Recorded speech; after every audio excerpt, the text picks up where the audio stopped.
Mais Niagale Bakayoko, bonjour. Vous êtes présidente de l'African Security Network. Comment justifier ce refus de rencontrer la délégation de la CEDEAO? Alors, il y a une justification officielle qui a été donnée, qui est celle du risque qui serait encouru par ces émissaires de l'organisation sous-régionale face à la colère populaire à l'encontre de l'organisation.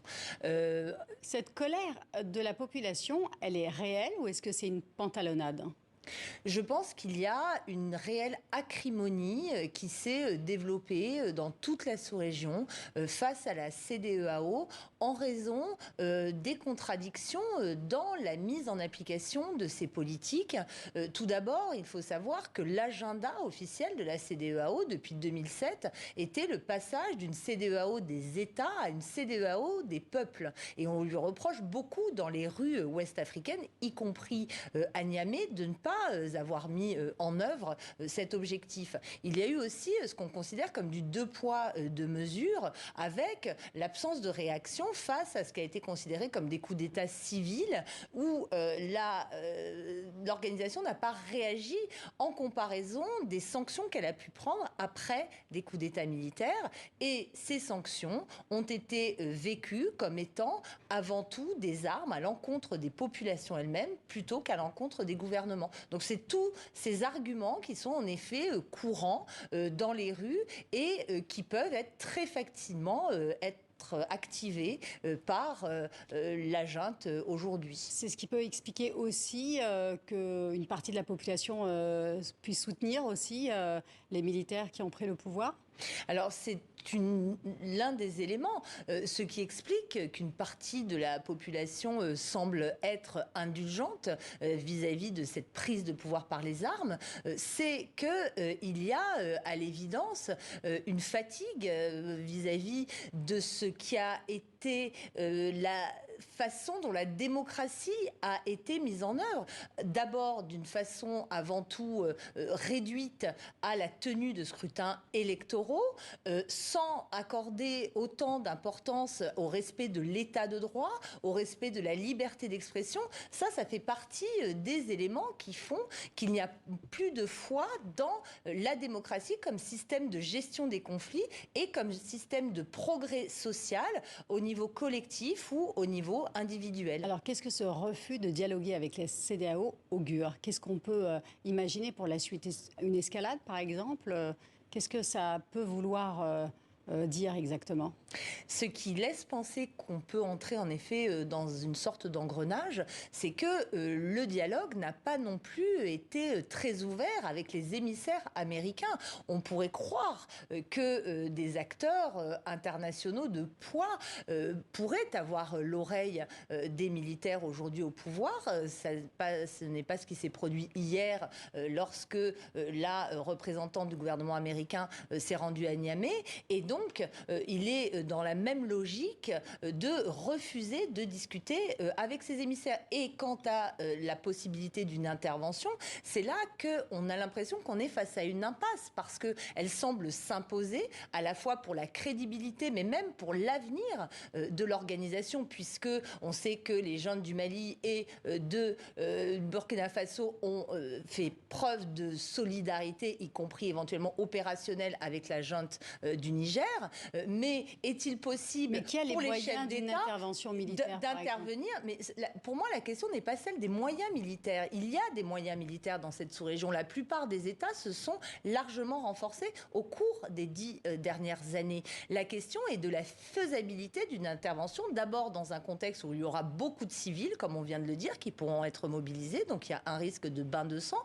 Et est-ce que les États aujourd'hui en mesure d'intervenir seront soutenus par leurs propres opinions publiques, ou est-ce qu'au contraire ils ne s'exposent pas eux-mêmes à un risque de renversement au motif qu'ils sont intervenus au Niger ? Mais alors, dans 2 jours, la CEDEAO va tenir un sommet extraordinaire pour décider quoi finalement, puisque ils ont l'air d'être eux-mêmes un peu gênés aux entournures. Absolument. Jusqu'à l'annonce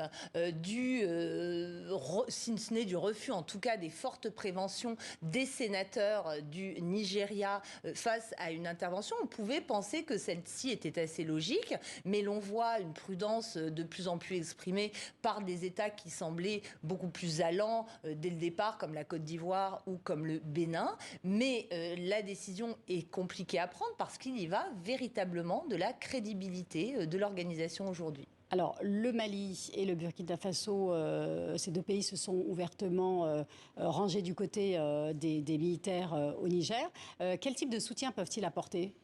Alors, Ils ont parlé de solidarité. Alors, qu'est-ce que ça veut dire exactement? C'est juste un soutien diplomatique ou est-ce que ça peut être davantage? Ils ont parlé de solidarité tout en indiquant qu'une attaque contre la junte au Niger serait perçue comme une agression contre eux, ce qui est fort en termes de déclaration.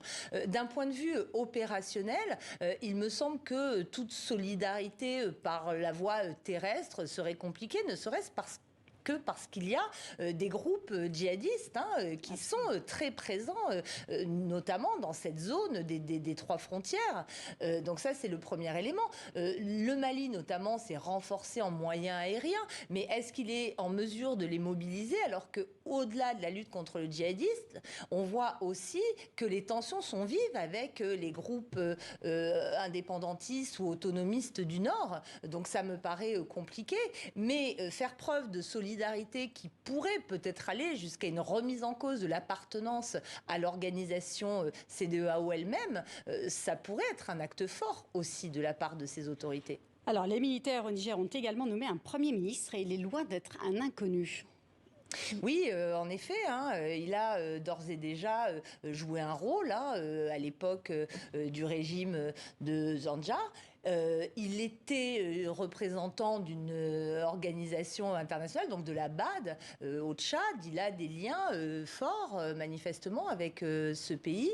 Donc c'est peut-être aussi un signe d'une volonté de créer d'autres solidarités, y compris sur le flanc Est.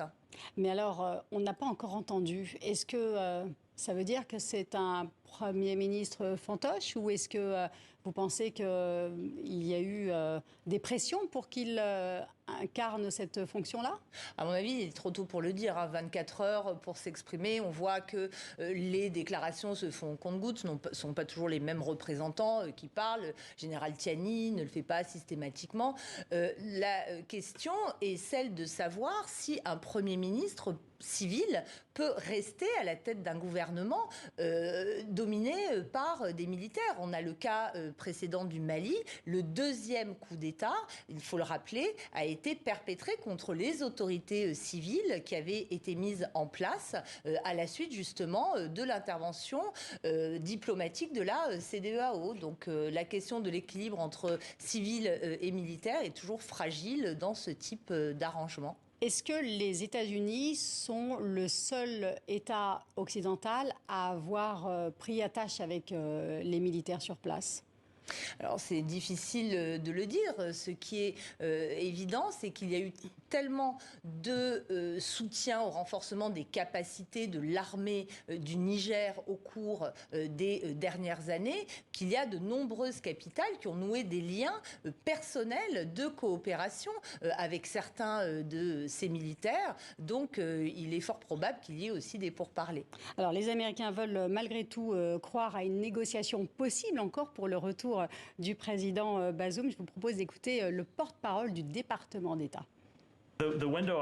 C'est encore possible. Nous pensons que la junte doit se retirer et permettre au président Bazoum de reprendre ses fonctions aujourd'hui, demain ou dans un avenir proche. Nous ne voulons pas nous prononcer sur la date de la fermeture de cette fenêtre, mais nous affirmons que le recours à la diplomatie pour atteindre cet objectif est notre priorité absolue en ce qui concerne le Niger et que nous continuons à poursuivre dans cette voie. Vous pensez que c'est possible encore le retour du président Bazoum ? Ce qui est difficile, c'est qu'il y a eu peu de manifestations de soutien, notamment populaires. Vous pensez que c'est possible, ça, de manifester en faveur du président? Alors, exactement. C'est difficile dans le cadre d'un état d'exception. On a vu quelques manifestations dans la région de Tawa, notamment, où le parti du président, le PNDS, est plus fort qu'à Niamey, qui est une ville de l'opposition. Mais non, bien entendu, c'est compliqué.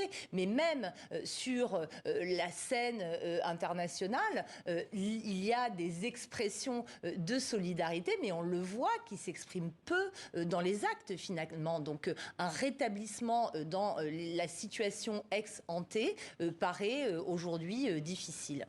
Pourquoi les Américains entrent dans la partie? Qu'est-ce qu'ils ont à y gagner? Qu'est-ce qu'ils ont à y perdre au Niger? Alors, ils ont un certain nombre d'intérêts au Niger, à commencer par la base militaire de drones qu'ils ont installée dans la région d'Agadez et qui est très importante dans le dispositif de l'Africom, donc ce fameux commandement militaire spécifique que les États-Unis ont mis en place pour gérer les questions de sécurité en Afrique. Il faut savoir que l'état-major de l'Africom est situé en Europe, en Allemagne, et que donc c'est important d'avoir des bases sur le continent. Ils ont quand même 1000 hommes sur le territoire du Niger et ils ont aussi des forces spéciales dont on avait beaucoup parlé lors de l'incident de Tonga Tonga, où certaines avaient été assassinées dans le cadre d'une attaque contre l'État islamique, mais ils ont aussi une doctrine de politique étrangère qui affirme la nécessité de continuer à promouvoir la démocratie. Et le Niger, pour moi, c'est la première fois